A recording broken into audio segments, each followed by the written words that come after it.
नमस्कार, मी संजय भोकरे. आपण पाहताय जनप्रवास लाईव्ह. आज सगळ्या चॅनलवरनं आणि सगळ्या डिजिटल मीडियात आपण बघतोय पार्थ पवार आणि 40 एकर शासकीय जमीन तो कसा घोटाळा झाला आणि त्याच्यावरच आज विश्लेषण करायचं. आणि त्याच्यात विश्लेषण आता ती जागा कशी कायदेशीर बेकायदेशीर हे सगळे मुद्दे एक एक एक एक येतील. परंतु देवाभाऊ खरोखर आक्रमक झालेत का, संतापलेत का, हाच खरा मुद्दा आहे आज. आणि तसं आहे, कारण मोहोळ प्रकरण झालं, त्याच्यात सुद्धा काय काय झालं तेही आपण बघितलं. म्हणजे महायुतीमध्ये नक्की काय चाललंय ह्या चर्चा होणार. एकनाथ शिंदे अजितदादा हे एकमेकाची तोंड विरुद्ध दिशेला आहेत.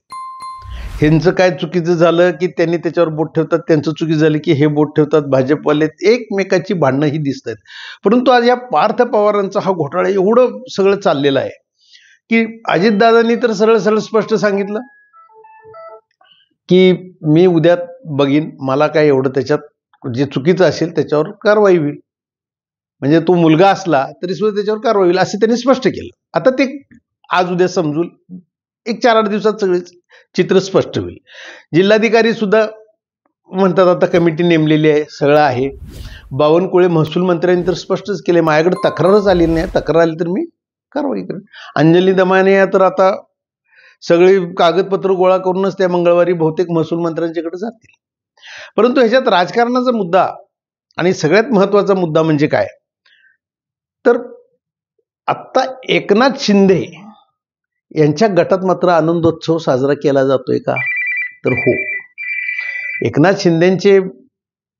एकनाथ शिंदे आणि अजितदादा यांच्यातले क्रॉस आपण एकनाथ शिंदेना ज्या पद्धतीनं मुख्यमंत्री पद हवं होतं पहिल्यांदाच, की माझ्या चेहऱ्याकडे बघून, माझ्या धोरणाकडे, माझ्या कामाकडे बघून हे सरकार आलेलं आहे, तरी देवेंद्र फडणवीसांच्या ऐवजी आपणच व्हायला पाहिजे असा त्यांचा दावा होता. परंतु अजितदादांनी सुरुवातीलाच मी तुमच्या भारतीय जनता पक्षाला पाठिंबा देऊन ते मेजॉरिटीत झाल्यामुळं ह्यांचा पत्ताच कट झाला आणि ते नंतर आपण चित्र काय झालं बघितलं. परंतु आता अजितदादा ह्याच्यात अडकतात का, अजितदादा ह्याच्यात अडकतात का? पार्थ पवारांचं हे जे झालेलं आहे, ती हजारो कोटीची जमीन थोडक्यात घ्यायची, आता ते हळूहळू सगळं स्पष्ट होईल. कारण देवाभाऊ मात्र संतापलेले दिसतात, आक्रमक झालेले. त्यांनी आदेशच देऊन टाकलेले सगळ्या चौकशीचे. आता तहसीलदारांचा सुद्धा त्यांच्यावर सुद्धा कारवाई केली आहे, उपनिबंधकांच्यावर कारवाई केली आहे. परंतु राजकीय कसं असतंय हे बघा, एकनाथ शिंदे गटात मात्र अतिशय आनंदोत्सव साजरा केला जात आहे. मग आता अजितदादांचा राजीनामा होणं मला नाही वाटत, कारण अजितदादा म्हणतील की माझा ह्याच्यात काय संबंध येतो, मी कुठं संबंध आला तर ते पुढच्या गोष्टी आहेत. दमानिया मात्र अजितदादांचा राजीनामा मागणारच, हे त्यांचं काम. म्हणजे त्यांची अनेक प्रकरणं त्यांच्याकडे आहेत, ते सारखं त्या काढत असतात आणि अजितदादा कशी दोष आहेत हे सांगत असतात आणि हे होत राहणार. परंतु आज मी विश्लेषणाचा मुद्दा एवढा केला की देवाभाऊ मात्र आता ह्याच्यात आक्रमक झालेले आहेत आणि ते कारवाई करणार अशा पद्धतीचं दिसतंय. आता त्याच्यात किती तथ्य आहे ती स्पष्टता आज ना उद्या येणार आहे.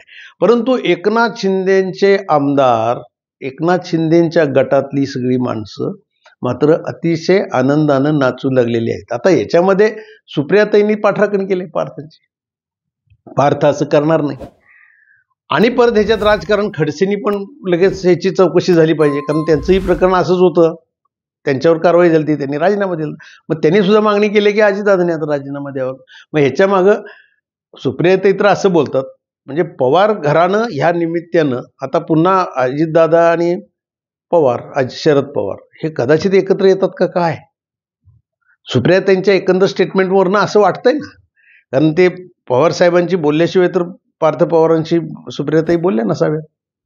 तर अशी एक एक गणितं असतात. पण त्याच्यात एकनाथ शिंदे गटात मात्र अतिशय आनंद आहे आणि ते प्रकरण आणि जास्तीत जास्त कसं उकरून काढायचं आणि लावून धरायचं ह्याच्यात आता राजकारण चालू झालेलं आहे. ह्याच्यात किती अधिकारी दाड्याला लागणार आहेत. काय झालंय, कलेक्टर अजून भूमिका त्यांची असे दिलखुलास ते बोलत नाहीये, परंतु हळूहळू सगळं स्पष्ट होणार आहे. डुडी हे कसं झालंय, तिथले अधिकारी सुद्धा वाटून घेतलेले आहेत. महापालिकेचे आयुक्त आहेत, हे नगरविकास खात्याकडनं म्हणजे शिंदे गटांना दिले. कलेक्टर अजितदादा पालकमंत्र्यांनी दिलेत आणि PMRD आणि बाकीची विभागीय आयुक्त वगैरे हे सगळे देवाभाऊ मुख्यमंत्र्यांच्या. या महायुतीतल्या सुद्धा 3-3 वाटण्या अधिकाऱ्यांच्यात पण झालेल्या आहेत तिथं. तर आता ह्याच्यातनं खऱ्या गमती जमती चालू होतील आणि ह्याच्यात आता राजकारण वेगळ्या पद्धतीनं जाईल. पुढं आगामी आता निवडणुका उभ्या ठाकल्यात, आता निवडणुका जाहीरही झालीत, नगरपंचायत नगरपालिका. अजितदादांची बार्गेनिंग पॉवर कमी करण्याचे धंदे आता शिंदे गटातनं होईल. शिंदे गटात अतिशय आनंदोत्सव साजरा केला जात आहे म्हणायला काही हरकत नाही. हळूहळू आता एक एक प्रकरणं आता सगळी जी एकमेकाची एकमेक ही काढतील आणि ह्याच्यातनं जनतेला सुद्धा बघायला मिळेल की कोण भ्रष्टाचार आहे, कुणी किती पैसे खाल्ले. हे एवढं सगळं करत असताना बिचाऱ्या शेतकऱ्यांना मात्र अजून असंच वाऱ्यावर ठेवू नका, एवढंच माझं म्हणणं आहे. आज इथंच थांबू, उद्या पुढच्या भागात.